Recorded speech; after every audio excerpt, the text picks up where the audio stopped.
श्रीमात्रे नमः। जय गुरुदेव। मित्रों, भाइयों और बहनों, शब्द ही ब्रह्म है। शब्द जब इस सृष्टि का उदय हुआ तो सबसे पहले नाद था।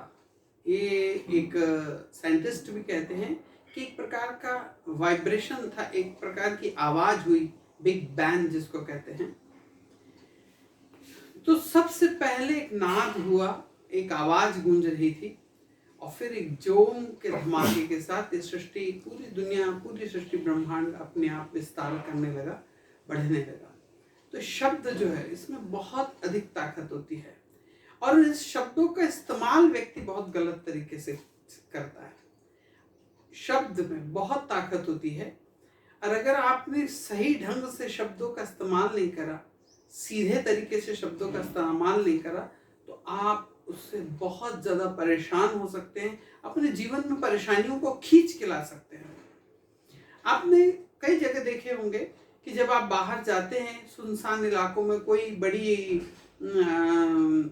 किले रहते हैं, बड़ी पहाड़ियाँ हैं, वहाँ पे कई माँ बाप के छोटे बच्चे जो होते हैं वो रोने लगते हैं, परेशान करते हैं, चिड़चिड़ाते हैं। नया स्पेस है, किसी को अनकंफर्ट लग रहा है, बच्चे तो समझते नहीं हैं, अनकंफर्ट लग रहा है उनको, तो वो रोना चिल्लाना चालू करते हैं, या किसी चीज़ के लिए जिद करने लग जाते हैं कि हमें ये चाहिए। अब पेरेंट्स उसको दिलाना नहीं चाहते, तो वो तुरंत कह देते हैं, अगर तुम रोओगे तो यहीं पहाड़ में छोड़ के चला जाऊंगा। मित्रों, आप जो कह रहे हैं, इस बात को बहुत अच्छे से समझें, तभी कहें। आपने ये भी सुना होगा कि जब भी, चाहे आपने पूरे शास्त्रों में पढ़ा हो, चाहे शास्त्रों को आधारित बना के कई आपने वीडियो फिल्में देखी हो, उसमें भी जब भी कोई राक्षस, देव, ऋषि, मुनि, जब भी कोई व्यक्ति तपस्या करता है, उसकी फल की प्राप्ति देने के लिए ईश्वर या ईश्वरीय अंश या तेज उनका आके उनसे कहता है कि मांग लो। मुझे ये बताएं कि क्या भगवान को, ईश्वर को ये पता नहीं है?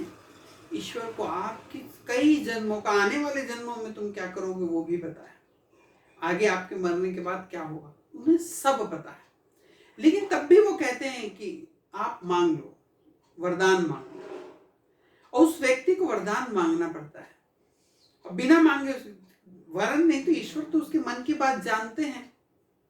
वो कह सकते थे कि जो तू सोचेगा हो जाए, तो वो गलत उसका इस्तेमाल करेगा।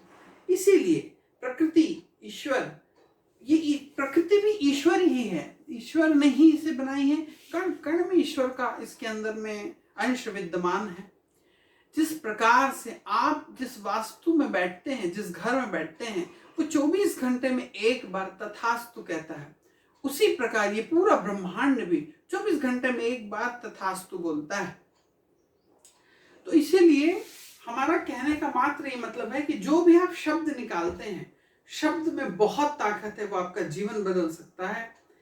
और जो प्रकृति है वो सीधे शब्दों को समझती है, तार्किक शब्दों को नहीं समझती। तो जब आप, वो बच्चा, माता पिता वहां पे कहते हैं कि मैं यहीं छोड़ दूंगा तुमको, तो प्रकृति के उस वातावरण में जहां पे आपने उच्चारण किया, हो सकता है किसी प्रकार की ऋणात्मक ऊर्जा विद्यमान हो।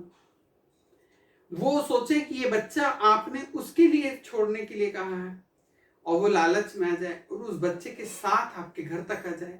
ऐसे हमारे पास बहुत से लोग आते हैं जो इस प्रकार की समस्याओं से जो ग्रसित हैं। वो इस प्रकार की छोटी सी घटना घटी रहती है उसके पीछे में, और उसके बाद वो परेशान होते हैं। तो वो उस जगह की जो ऋणात्मक ऊर्जा थी उस बच्चे के साथ चिपक गया, और वो बच्चा दिन प्रतिदिन परेशान हो रहा है, रो रहा है, उसको समझ नहीं आता, बीमार पड़ रहा है, नाना प्रकार के आडंबर उसके साथ जीवन में चालू होगा, केवल आपके इतना मात्र कहने से कि अगर तू रोएगा तो मैं यहीं छोड़ दूंगा तुझे। तो इसलिए कहने का मतलब है कि जिस प्रकार आप छत पे जाना हो आपको, तो अगर आप जा रहे हैं और कोई ने आपसे पूछा कि कहाँ जा रहे हो, तो आपने कह दिया ऊपर जा रहा हूं, लेकिन आपको कहना चाहिए कि मैं छत पे जा रहा हूं, क्योंकि जो प्रकृति है वो छत पे जाने को तो समझती है पर ऊपर जाने को नहीं समझती। और आप खुद समझ गए होंगे कि ऊपर जाने का मतलब मैं क्या बताना चाहता हूं। तो मित्रों, इसलिए शब्द जो है वो ब्रह्म है। शब्द को बहुत बहुत सोच समझ के बोलें। एक व्यक्ति था, वो सेठ, बहुत पराक्रमी और बहुत धनवान व्यक्ति था, लेकिन वो लालची था। वो भगवान की रोज प्रार्थना करता था और कहता था कि हे प्रभु, मैं आपकी प्रार्थना करता हूं, मुझे इतना पैसा देते रहे, पूरा जीवन तू मुझे देते रहे, पर मुझे किसी को ना देना पड़े। ईश्वर प्रकृति ने उसकी बात सुन ली और एक गरीब था, भिखारी था, उसके पास चूंकि धन नहीं था, वो सोचता था हे भगवान, मुझे इतना धन देना कि मैं सभी गरीबों की सहायता कर सकूं। देखो, ये निर्धन लोग हैं जिनकी कई बेटियों की शादियां, विवाह नहीं हो रहे हैं, मैं इनकी विवाह करा सकूं। ये बच्चे जो गरीबों के बच्चे हैं, जो पढ़ नहीं पा रहे, मैं इनके लिए पाठशाला बना सकूं। चूंकि वो उस समय का भुक्तभोगी था, दिन भर घूम रहा है, पानी पीने को, तो वो सोचता था कि मेरे पास धन आ जाए तो मैं बावड़ी बनवा दूं, कुएं खुदवा लूं, लोगों के लिए प्याऊ का इंतजाम कर दूं। हे प्रभु, मुझे इतना पैसा दे कि मैं ये सारे कार्य कर सकूं। समय बीतता गया और दोनों का शरीर पूरा हुआ और वो उनका अंत हो गया। अब समझें कि जो सेठ था वो मर के जब उसको नया जन्म मिला तो वो उसका जन्म एक भिखारी के यहाँ जन्म हुआ। निहायत ही गरीब भिखारी, जिसके पास कुछ नहीं था। आप समझे उसने ईश्वर से क्या मांगा था पूरे जीवन, कि मुझे धन मिलता रहे, मुझे किसी को देने की जरूरत नहीं का। मित्रों, भिखारी जो है रास्ते के ऊपर जो भीख मांग रहा है, निर्धन व्यक्ति है, भिखारी भी नहीं कहना चाहिए हमें उसे, जो निर्धन व्यक्ति जिसके पास कुछ नहीं हो, लोगों से दिन भर भिक्षा मांगता रहता है और उसे किसी को देना नहीं पड़ता, सारे लोग उसी को देते हैं। तो सेठ गरीब के यहाँ, एकदम निर्धन व्यक्ति के यहाँ जन्म लिया, जो भिक्षा मांगे के अपना दिन का भोजन भी जुटाता था। अब उसकी ईश्वर ने तथास्तु बोल के उसको दे तो दिया। अब पूरे जीवन वो भीख मांगता रहा, भिक्षा मांगता रहा, और भिखारी से, भिक्षा मांगने वाले से तो कोई भीख मांगता नहीं। तो सोचें, और वो जो भिखारी था, जो दिन भर भगवान की आराधना पूजा करे, हरि नाम का कीर्तन करता था और कहता था कि मैं ये सब करूं, जब उसकी मृत्यु हुई तो वो एक बहुत बड़े जमींदार के यहाँ उसका जन्म हुआ। और चूंकि उसकी विचारधारा अच्छी थी, तो जब वो बड़ा हुआ तो गरीबों की सहायता करने लगा, निर्धनों को धन देने लगा, गरीबों के लिए बावड़ियां बनाने लगा, प्याऊ लगाने लगा, गौ माता की सेवा करना चालू कर दिया। बड़े बड़े जो विद्यार्थी पढ़ नहीं सकते तो उनके लिए स्कूल बनवाए, बुजुर्गों के लिए रुकने के लिए विश्रामशालाओं का इस्तेमाल बनाने लगा। इस प्रकार तो शब्द में ये गलती है कि आप जब कोई शब्द बोलते हैं तो गलत वाक्य का प्रयोग ना करें।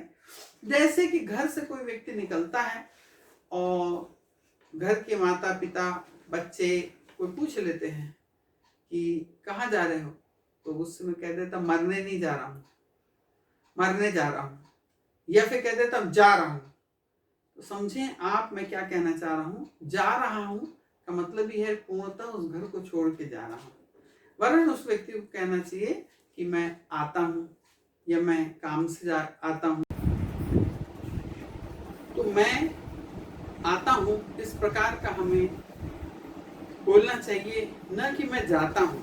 मित्रों, घर में बहुत से ऐसी बातें होती हैं जिस प्रकार से आपके घर में कुछ अन्न खाने के लिए कोई अनाज है, गेहूं है, चावल है, कुछ भी चीज है, तो घर में माताएं ये भूल करती हैं कि ये खत्म हो गया, अरे आलू खत्म हो गया, चावल खत्म हो गया, गेहूं खत्म हो गया, इस प्रकार की सब चीजें वो खत्म हो गया का इस्तेमाल करती हैं।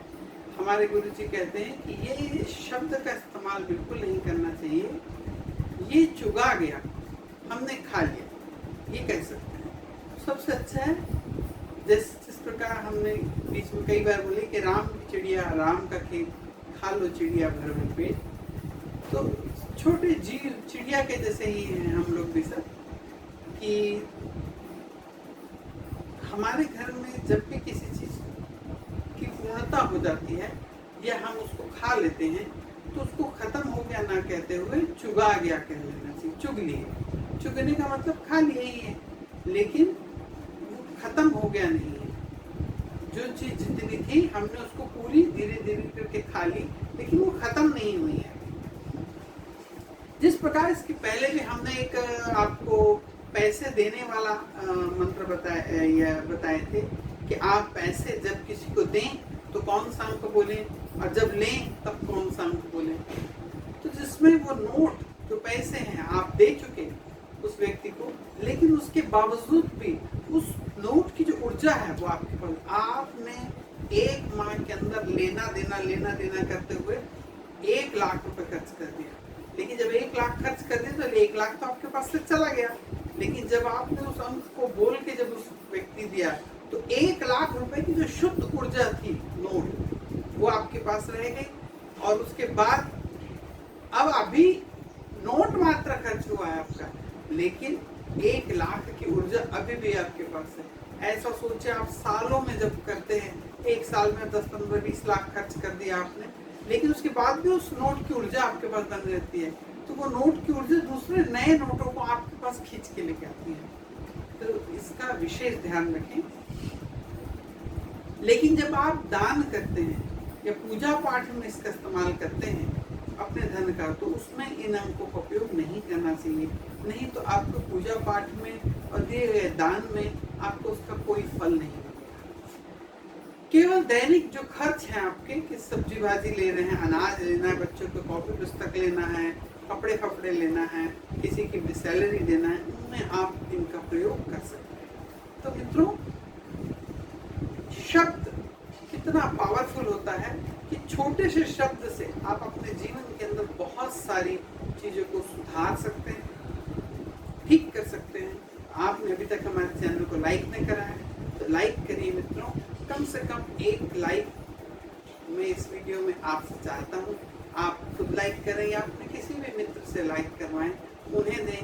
ऐसे हमारे 2500 दोस्त मित्र रहते हैं हमारे फ़ोन नंबर के अंदर, जिन्हें हम ये कह के 1 लाइक करवा सकते हैं कि भाई इस चैनल को लाइक करो, और नोटिफिकेशन वाला जो बेल आइकॉन है उसे जरूर दबाएं मित्रों।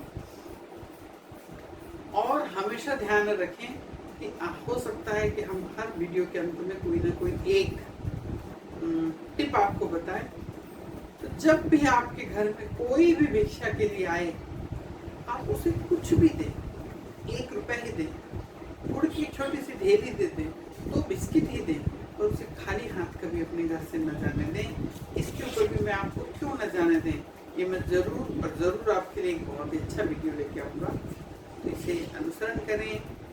जय हिंद, वंदे मातरम।